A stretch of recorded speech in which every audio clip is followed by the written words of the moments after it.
చలికాలంలో పర్టికులర్లీ ఇప్పుడు మనం అందరం కూడా అదే సీజన్లో ఉన్నాం. మరి ఈ హార్ట్ అటాక్స్ అనేది ఎక్కువ వస్తాయా? ఎందుకు వస్తాయి? ఎలాంటి జాగ్రత్తలు తీసుకోవాలి? హార్ట్ అటాక్స్ ఎక్కువ ఉండే అవకాశం ఉంటుంది. ఎందుకంటే మన గుండె రక్తనాళాలు అనేది ముడుచుకుపోవచ్చు అనమాట. అంటే కన్స్ట్రిక్ట్ అవుతాయి. ఎప్పుడైతే అది సైజు తగ్గిపోతుందో అప్పుడు బ్లడ్ ఫ్లో అంటే గుండెకి రక్తం సరఫరా అనేది తగ్గే అవకాశం ఉండొచ్చు.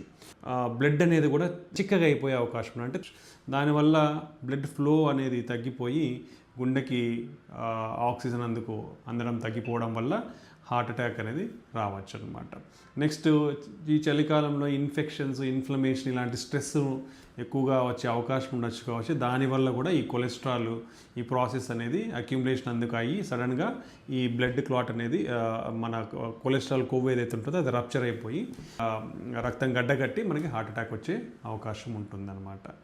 నెక్స్ట్ థింగ్, మనకి ఈ చలికి మనకి బాడీలో హార్ట్ అనేది ఎక్కువగా పనిచేయాల్సిన అవసరం ఉంటుంది.